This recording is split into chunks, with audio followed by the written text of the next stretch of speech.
Hello, Radhe Radhe, नमस्कार दोस्तों। Welcome back to my YouTube channel.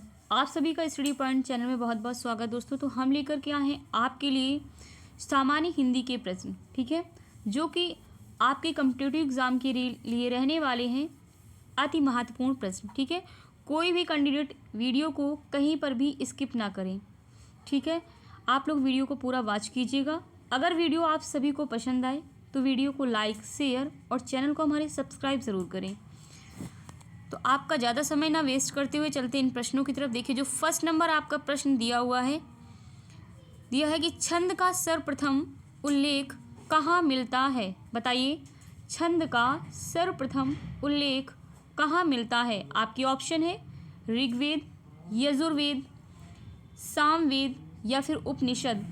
इसका जो करेक्ट ऑप्शन है वो आपका हो जाएगा ऋग्वेद। क्या हो जाएगा? ऋग्वेद हो जाएगा।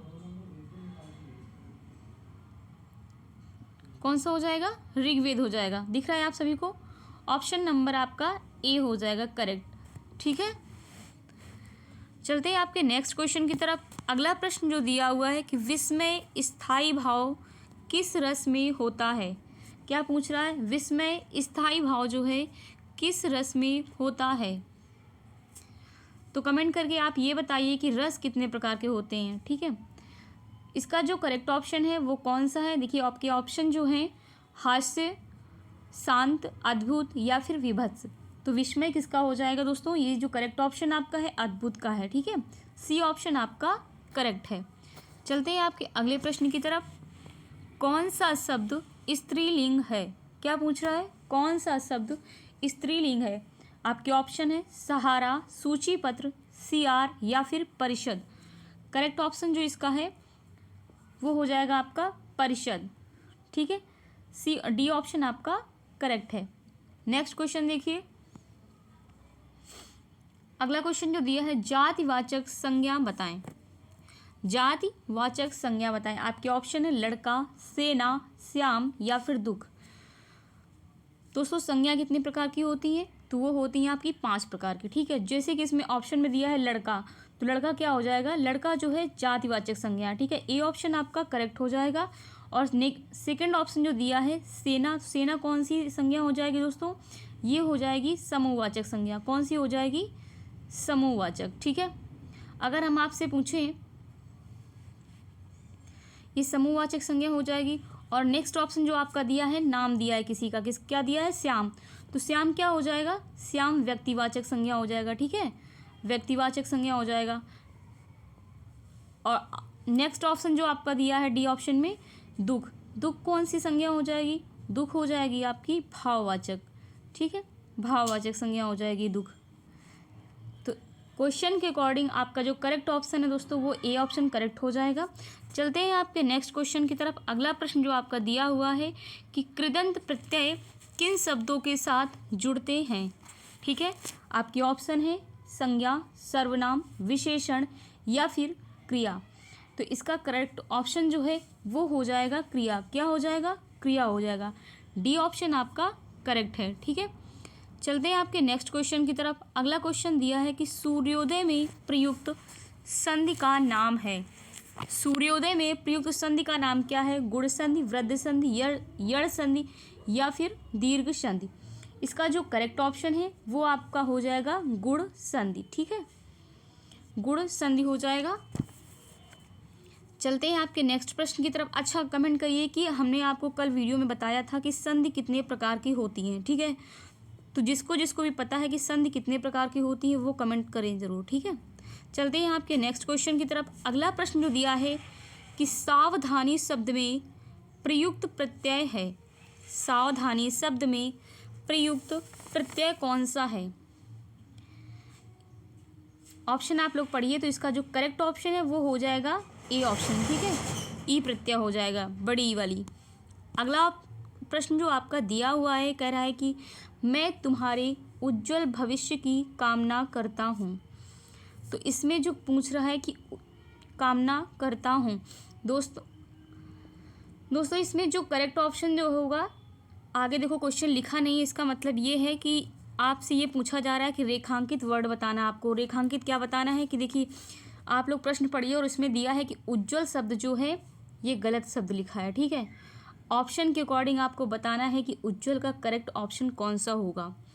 इस क्वेश्चन के आगे आप लोग समझ लीजिएगा कि इसमें लिखा हुआ है कि रेखांकित शब्द का सही शब्द कौन सा होगा, ठीक है। तो ऑप्शन नंबर जो आपका करेक्ट हो जाएगा वो आपका ऑप्शन बी सही हो जाएगा। उज्ज्वल इस तरह लिखते हैं, ठीक है। अगला क्वेश्चन देखिए।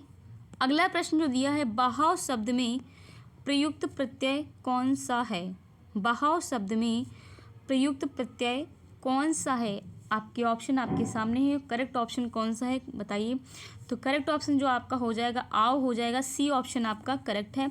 नेक्स्ट क्वेश्चन देखिए, दिया है संस्कृत के ऐसे शब्द जिसे हम ज्यों का त्यों प्रयोग में लाते हैं कहलाते हैं, क्या कहलाएंगे बताइए। वो कहलाएंगे तत्सम शब्द, ठीक है। ए ऑप्शन आपका सही है। अगला प्रश्न देखिए, गायक का सही संधि विच्छेद है, बताइए गायक का सही संधि विच्छेद कौन सा हो जाएगा दोस्तों। गय धन अक हो जाएगा, ठीक है। ए ऑप्शन आपका करेक्ट हो जाएगा। कोई भी गय धन यक ना लगाए, ठीक है, यक नहीं होता अक होता है। ए ऑप्शन आपका करेक्ट है। नेक्स्ट क्वेश्चन जो दिया है कि अनुज शब्द को स्त्रीवाचक बनाने के लिए किस प्रत्यय का प्रयोग करेंगे, बताइए। अनुज शब्द को स्त्रीवाचक बनाने के लिए किस प्रत्यय का प्रयोग करेंगे दोस्तों। तो आ प्रत्यय करेंगे, किसका करेंगे, आ प्रत्यय, अनुजा हो जाएगा, ठीक है। अनुजा हो जाएगा तो ये स्त्रीलिंग रूप हमारा हो जाएगा। नेक्स्ट क्वेश्चन जो प्रश्न दिया हुआ है आपका कह रहा है कि त्रिफला में कौन सा समास है। अव्ययीभाव, द्वंद्व, द्विगु या फिर कर्मधारय। जो शब्द दोस्तों संख्यावाची शब्द से स्टार्ट होते हैं, ठीक है, जिन शब्दों के पहले संख्या लिखा हो, ठीक है, तुरंत समझ जाना आप लोग कि द्विगु समास के अंतर्गत आएंगे वो लोग, ठीक है। तो ये क्या है, सी ऑप्शन द्विगु समास के अंतर्गत आएगा। अगर द्वंद्व समास के बारे में मैंने आपको कल बताया था कि योजक चिन्ह का प्रयोग होगा उसमें, ठीक है। कैसे, जैसे माता पिता, दाल भात, ठीक है। तो बीच में जो डैश है आपका वो योजक चिन्ह जो दर्शा रहा है वो द्वंद्व समास हो जाएगा, ठीक। और ये जो संख्यावाची जो शब्द दर्शाएं वो आपके द्विगु समास हैं। द्वंद्व समास योजक चिन्ह को दर्शाएंगे और द्विगु समास जो है संख्यावाची शब्द दर्शाएंगे। तो आपका करेक्ट ऑप्शन जो है सी ऑप्शन हो जाएगा। अगला प्रश्न जो है देखते हैं क्या दिया हुआ है। हिंदी की आदि जननी है, बताइए हिंदी की आदि जननी कौन है दोस्तों। ये है संस्कृत, ठीक है। डी ऑप्शन आपका करेक्ट हो जाएगा। नेक्स्ट प्रश्न जो दिया हुआ है कि संज्ञा के स्थान पर प्रयुक्त होने वाले शब्द को क्या कहते हैं। संज्ञा के स्थान पर प्रयुक्त होने वाले शब्द को क्या कहते हैं, तो सर्वनाम कहते हैं। डी ऑप्शन आपका करेक्ट हो जाएगा। नेक्स्ट क्वेश्चन देखिए, निम्न शब्दों में सदा स्त्रीलिंग वाला शब्द कौन सा है। तो इसका जो करेक्ट ऑप्शन है वो आपका हो जाएगा मकड़ी। क्या हो जाएगा, मकड़ी हो जाएगा। बी ऑप्शन, एक सेकेंड, आप दिख रहा है आप सभी को। निम्न शब्दों में सदा स्त्रीलिंग वाला शब्द पूछ रहा है तो ये मकड़ी हो जाएगा आपका। बी ऑप्शन करेक्ट है। नेक्स्ट क्वेश्चन दिया हुआ है कि निम्न में से एक शब्द में द्विगु समास है, चयन कीजिए, बताइए किस में द्विगु समास है। अभी जस्ट मैंने आपको बताया है कि द्विगु समास जो होगा वो संख्यावाची शब्द होगा, स्टार्ट होगा। तो करेक्ट ऑप्शन जो है दोस्तों सप्ताह, यानी 7 दिन, ठीक है। बी ऑप्शन आपका करेक्ट। अगला प्रश्न दिया है कि किस तिथि को हिंदी को राजभाषा बनाने का निर्णय लिया गया था। तो ये इसका जो करेक्ट ऑप्शन है वो है 14 सितंबर 1949 को लिया गया था, ठीक है। अगला प्रश्न देखिए, निम्न में भाववाचक संज्ञा कौन सी है, बताइए निम्न में भाववाचक संज्ञा कौन सी है। तो 19 का करेक्ट ऑप्शन है शत्रुता है। डी ऑप्शन आपका करेक्ट है दोस्तों। अगला क्वेश्चन जो दिया है कि चिरायु शब्द में प्रयुक्त उपसर्ग है। चिरायु शब्द में प्रयुक्त उपसर्ग जो है वो चिर है। डी ऑप्शन आपका करेक्ट है। अगला प्रश्न दिया है स्वर संधि के कितने भेद होते हैं। स्वर संधि के कितने भेद होते हैं दोस्तों। तो ये होते हैं 5 भेद होते हैं। आपका ऑप्शन नंबर जो है सी करेक्ट हो जाएगा। चलते हैं आपके नेक्स्ट क्वेश्चन की तरफ। दिया है शुद्ध शब्द को स्त्रीवाचक बनाने के लिए आप किस प्रत्यय का प्रयोग करेंगे। तो शुद्ध शब्द में आ प्रत्यय का प्रयोग करेंगे, सुता हो जाएगा, ठीक है। बी ऑप्शन आपका करेक्ट रहेगा। मृगनयनी में कौन सा समास है। मृगनयनी मतलब मृग के समान नयन, तो दोस्तों कर्मधारय समास है, ठीक है। सी ऑप्शन आपका करेक्ट हो जाएगा। निम्न में से रूढ़ शब्द कौन सा है? आप लोग वीडियो को ज़रूर देखिएगा। ये जो क्वेश्चन है आपके कॉम्पिटिटिव एग्ज़ाम के लिए काफ़ी महत्वपूर्ण रहने वाले प्रश्न हैं, जो कि हर परीक्षाओं में पूछे जाते हैं इस तरह के प्रश्न। और रूढ़ शब्द जो रूढ़ शब्द क्या है? मतलब जिस शब्द को हम अलग नहीं कर सकते, जिसका हम संधि नहीं बना सकते, ठीक है, तो संधि विच्छेद नहीं कर सकते, वो है पशु। विद्यालय में विद्याधन आलय हो जाएगा, ठीक है, ये इस तरह बना सकते हैं, लेकिन पशु में हम पशु शब्द को क्या है, उसका संधि नहीं कर सकते। तो डी ऑप्शन आपका करेक्ट हो जाएगा। अगला क्वेश्चन जो दिया है, कह रहा है कि वानर, क्या पूछ रहा है, एक सेकेंड, कह रहा है वानर का तद्भव रूप है। वानर का तद्भव रूप जो है दोस्तों क्या हो जाएगा, बताइए करे कमेंट में। ये हो जाएगा आपका बंदर। क्या हो जाएगा, तद्भव रूप मतलब हिंदी का रूप पूछ रहा है, बी ऑप्शन करेक्ट हो जाएगा। चारपाई पर भाई साहब बैठे हैं, इस वाक्य में चारपाई शब्द किस कारक में है, बताइए किस कारक में है चारपाई, तो वो अधिकरण में है, ठीक है, सी ऑप्शन आपका करेक्ट हो जाएगा। नेक्स्ट क्वेश्चन जो दिया है, पंचवटी में कौन सा समास है?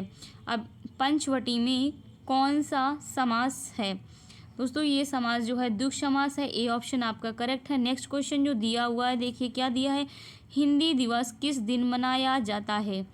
हिंदी दिवस किस दिन मनाया जाता है? ये 14 सितंबर को मनाया जाता है, ए ऑप्शन आपका करेक्ट है, 28 का। नेक्स्ट देखिए, हिंदी दिवस कब मनाते हैं? 14 सितंबर को मनाते हैं। कब मनाते हैं? अगर हम आपसे पूछें कि विश्व हिंदी दिवस कब मनाते हैं, तो दोस्तों वो मनाते हैं हम 10 जनवरी को।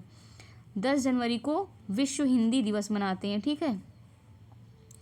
तो अगला क्वेश्चन देखिए, अगला क्वेश्चन जो दिया है कि निम्न में से कौन सी बोली अथवा भाषा हिंदी के अंतर्गत नहीं आती है? तो करेक्ट ऑप्शन जो इसका है वो तेलुगु नहीं आती है, सी ऑप्शन आपका करेक्ट है। नेक्स्ट क्वेश्चन देखिए कि लिंग की दृष्टि से दही क्या है, बताइए दही क्या है? दही जो दोस्तों है वो पुल्लिंग है, कोई भी स्त्रीलिंग ना लगाए। कैसे? दही जम गया, ना कि दही जम गई, है ना, तो पुल्लिंग है। प्राण निकल गए, ठीक है, दर्शन हो गए, प्राण, दर्शन, दही, ये सब पुल्लिंग के अंतर्गत आते हैं। चलते हैं आपके अगले प्रश्न की तरफ। दिया है वह घर से बाहर गया, इस वाक्य में से जो है कौन सा कारक है? दोस्तों अपादान कारक है। कौन सा कारक है? अपादान कारक है, सी ए ऑप्शन आपका करेक्ट हो जाएगा। चलते हैं आपके अगले प्रश्न की तरफ। अगला प्रश्न जो दिया है कि निम्न में से कौन सा शब्द स्त्रीलिंग है? 32 का जो करेक्ट ऑप्शन है वो मृत्यु है। स्त्रीलिंग होगा क्या, कैसे बोलते हैं कि मृत्यु हो गई, ठीक है, मृत्यु हो गई, तो ये स्त्रीलिंग के अकॉर्डिंग स्त्रीलिंग के अंतर्गत आएगा।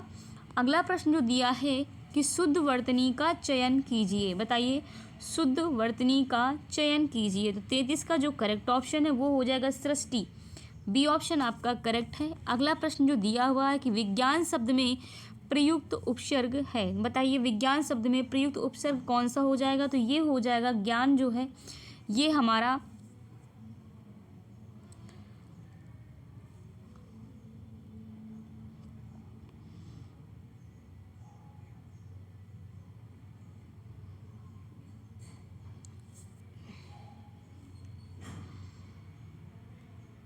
अरे दोस्तों मैं क्या बता रही हूँ, सॉरी, उपसर्ग पूछ रहा है, मैं प्रत्यय बता रहा हूँ, सॉरी, क्या पूछ रहा है? विज्ञान शब्द में प्रयुक्त उपसर्ग पूछ रहा है। क्या पूछ रहा है? उपसर्ग, तो वी हमारा उपसर्ग हो जाएगा, ठीक है। कौन सा ऑप्शन करेक्ट हो जाएगा? सी, वी धन ज्ञान।